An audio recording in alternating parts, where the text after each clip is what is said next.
इस पेड़ को गौर से देखिए। यह स्मार्ट सिटी मुजफ्फरपुर में धोखे से बच जाने वाला पेड़ है। मानो किसी की राह देख रहा हो कि कोई फरिश्ता आकर मुझे भी उखाड़ डाले। और ऐसा इसलिए कि अब पेड़ को भी प्रदूषण से घुटन होने लगी है। शहर के वायु में धूल के पार्टिकल इतने ज़्यादा हो गए हैं कि लोगों को सांस लेने तक में समस्या होने लगी है। अपने घर के भीतर लोग सांस लेने में कठिनाई महसूस कर रहे हैं, लेकिन इस पर नगर निगम के किसी अधिकारियों की नज़र नहीं है। दुकानदारों का कहना है कि सड़क किनारे व्यवसाय करना भी मुश्किल हो गया है। बहुत दिक्कत हो रहा है सर, जैसे सांस लेने में भी दिक्कत हो रहा है।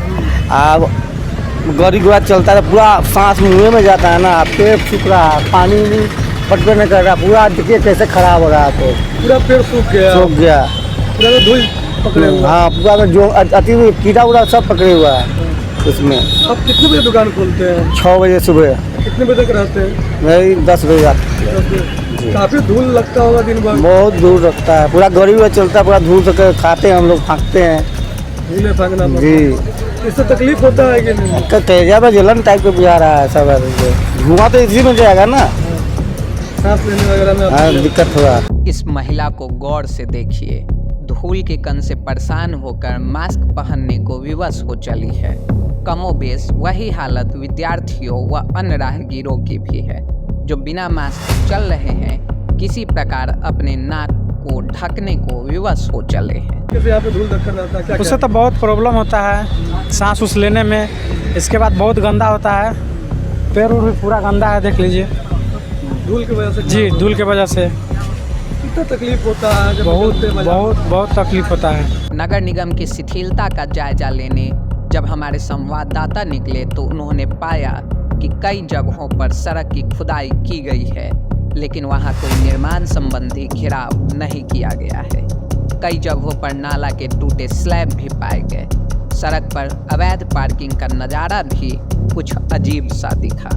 बीवीगंज थाना से चंद कदम की दूरी पर प्रसाद हॉस्पिटल के सामने सड़क को ही पार्किंग में तब्दील कर दिया गया है, लेकिन इसकी सुधि लेने वाला कोई नहीं है। वही हालत जुड़न छपरा के सड़क की भी है। शहर का प्रदूषण स्तर काफ़ी ख़राब हो चुका है, जिसकी वजह से लोगों को जब लोग बाज़ार निकलते तो उनको सांस लेने में अब दिक्कतें होने लगी हैं। जिस तरीके से शहर में स्मार्ट सिटी का कार्य चल रहा है और बेतरतीब तरीके से चल रहा है, जिसको लेकर मुख्य सड़कों से लेकर गली मोहल्ले तक का हाल यह हो चुका है कि धूल और कण से जो है लोगों को अब जो सांस ले रहे हैं वो धूल और कण उनके सांसों में जा रही है, जिसकी वजह से कई तरह की तकलीफ़ें अब लोगों को हो रही है। पूरे शहर का यही हाल है। वहीं नगर निगम की ओर से पानी का छिड़काव जिस तरीके से रेगुलर कराना चाहिए वो नहीं हो रहा, जिसकी वजह से धूल और कण जो है वो ज़्यादा लोगों को तकलीफ़ दे रही हैं। और जिस तरीके से जो स्मार्ट सिटी का कार्य चल रहा है उसमें जिस तरीके से सावधानी बरतनी है, बैरिकेटिंग करना है या फिर जो पर्दा लगा के काम करना है वो नहीं किया जा रहा है, जिसकी वजह से पूरे शहर में प्रदूषण का स्तर जो है वो काफ़ी बढ़ता जा रहा है। इसकी वजह से लोगों को जो शहर में जो लोग बाज़ारों में निकलते हैं उनको अब सांस लेना काफ़ी दिक्कत हो रहा है सांस लेने में, जिसकी वजह से हमने कुछ लोगों से भी बात किया है तो लोगों ने बताया है कि अब सांस लेने में दिक्कत हो, खासकर जो ऐसे इस तरीके की मुख्य सड़कों पे बैठते हैं दुकान वाले हैं या फिर जो गाड़ी चलाते हैं बिना मास्क के। अब लगता है कि शहर में आप चलना जो है मुश्किल हो चुका है। नगर निगम जिस तरीके से बेसुध है इन सब चीज़ों पर, तो कहीं ना कहीं इसका खामियाजा जो है शहरवासियों को भुगतना पड़ेगा, क्योंकि जो आबो हवा है वो काफ़ी जहरीली होती जा रही है। बाकी इसको लेकर हमने कई दुकानदारों लोगों से बात। शहर के प्रदूषण को लेकर संवाददाता ने आम जनता के साथ पूर्व मेयर सुरेश कुमार से भी बातचीत की है। यहाँ की व्यवस्था तो बहुत ख़राब है, सरकार की नाकामी है, ठीक है ना। स्मार्ट सिटी जो है ना ये तो नाम के लिए है, और जो सरकार का फंड आता है वो समझिए कि धरातल पे थोड़ा सा भी नहीं है। करप्ट सरकार, माने करप्शन जो है ना सरकार के माध्यम से ही हो रहा है। धूल धक्कर इतना, इससे क्या तकलीफ है? धूल धक्कर से बहुत तकलीफ है, धूल धक्कर से बहुत तकलीफ है। मैंने कितना एग्जाम्पल दिया जाए बहुत कम है, जितना एग्जाम्पल दिया जाए ना समझिए कि ज़िंदगी लोग का कम हो रहा है। धूल धक्कर की वजह से ज़िंदगी कम हो रहा है, प्रतिदिन जो ये जो 10 साल 5 साल कम हो रहा है धूल धक्कर की वजह से। और क्या कहा जाए, यहाँ पोल्यूशन का देख लीजिए, रोड का स्थिति क्या है। यहाँ पे लोग गुटखा खा के भीगेगा। ये नहीं है कि सरकार ही सब कुछ कर सकता है, अपना जिम्मेवारी जो है ना स्वयं को समझना पड़ेगा, तभी कुछ माने समझिए कि पॉसिबल है, नहीं तो सरकार धक्कर से बचाव के लिए आप लोग क्या करते हैं कि जिससे धूल धक्कर के बचाव से तो मास्क लगा के रोड पे चलना चाहिए, ठीक है ना। और जो धूल धक्कर से बचाव के लिए जो पॉल्यूशन जो होता है ना, बाइक में कोई भी व्यक्ति हो, वो जो अभी देखते हैं कि रोड पे चलता है तो बाइक साइलेंसर वो ख़राब रहता है तो उसका कोई मरम्मत करवाना, पॉल्यूशन ज़्यादा होता है, इस वजह से समझिए कि वो तो बहुत हानिकारक है।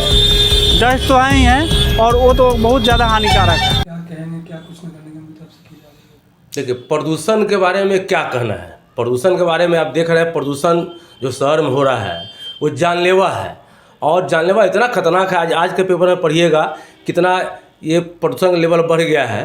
क्योंकि आप लोग भी देखे हैं, हम लोगों ने अपने कार्यकाल में 2 स्प्रिंकलर मशीन खरीदे थे, और हमें ये कहने में कहीं हिचक नहीं है कि स्प्रिंकलर मशीन हमारे अधिकारी लोग बैठे हुए हैं, लेकिन वो लोग तो जानकार हैं, लेकिन क्या कारण नहीं समझ में आ रहा है, वो बताता नहीं लोग है। स्प्रिंकलर मैं फिर कर रहा हूँ, खोज के बात कर रहा हूँ कि स्प्रिंकलर मशीन जो रोड शहर में चल रही है, अनावश्यक तेल की बर्बादी की जा रही है। उसमें आपने देखा होगा, दिल्ली भी गए होइएगा, आप देखा होगा आप लोगों ने कि हम लोग जैसे मशीन खरीदे थे तो उसमें ये पीछे में बड़ा सा पंप निकला हुआ है और नीचे उसका फोर्स पानी का फोर्स का है। तो मैं शहरवासी को बताना चाहता हूँ कि वो मशीन जो है सो नीचे में जो पानी है, नीचे का रोड को गर्दा को मारने के लिए है, और ऊपर में जो गोला सा राउंड बना हुआ है वो जितना भी शहर में पेड़ पौधा है जिस पर गर्दा जाकर जम जाता है उस गर्दा को धोने के लिए है। लेकिन हमारे नगर निगम के अनट्रेंड जो ड्राइवर, जिनको जानकारी अनट्रेंड नहीं कर सकते, इसलिए कर सकते हैं कि अधिकारी को बताना चाहिए। जो हमारे नगर निगम में जो कार्यरत हैं, मेयर साहिबा हैं, उनको जानकारी है कि नहीं हमको नहीं पता है, लेकिन वो लोग को बताना चाहिए कि वो चीज़ जब तक पेड़ का पत्ता पर जो गर्दा पड़ा हुआ है वो नहीं झड़ेगा, नहीं धुलाएगा तो साफ हो, प्रदूषण खत्म होगा नहीं। दूसरा है कि स्मार्ट सिटी का जो काम जो कर रहा है, लोग जो है सो गड्ढा खोद के छोड़ दे रहा है और उसका धूलकण उड़ रहा है। तीसरा और सबसे बड़ी बात यह है कि जो मैं बार बार अपने कार्यकाल में मैंने आपको आज बता रहा हूँ कि जितना भी नगर निगम का ट्रैक्टर जाता है, आप देखिएगा सारा ट्रैक्टर जो कूड़ा ले जा रहा है सब खुला में ले जा रहा है। वो जगह जब गिरता है, गिरने का वो डस्ट बनता है।